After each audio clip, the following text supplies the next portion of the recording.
Hello students. आइए आज बात करते हैं एक और ऐसे इंपॉर्टेंट टॉपिक की जो हर साल सीबीएसई पूछता है, जिसका नाम है purchase consideration other than cash.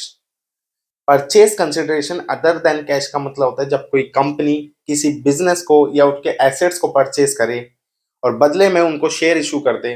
इसको हम purchase consideration other than cash बोलते हैं।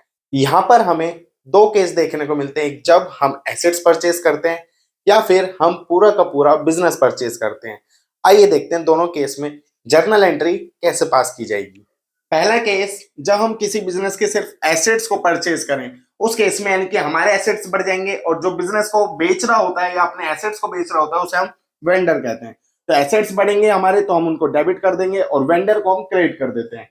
बिजनेस परचेज करने के केस में लायबिलिटीज के लिए भी हम लायबल हो जाते हैं, तो सन्ड्री एसेट्स बढ़ते हैं, साथ ही साथ हमारी लायबिलिटीज भी बढ़ती हैं, तो एसेट्स डेबिट होते हैं और लायबिलिटीज क्रेडिट।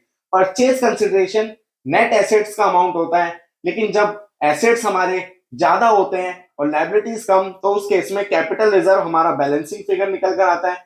लेकिन जिस केस में लायबिलिटीज और परचेज कंसिडरेशन का अमाउंट ज्यादा हो, उस केस में एसेट्स हमारे कम हो जाते हैं और बैलेंसिंग फिगर गुडविल निकल कर आता है। At the end, the shares are issued either at par or at premium. If at par, then the vendor's account debited to share capital account, or if at premium, then vendor's account debited to share capital and to securities premium account.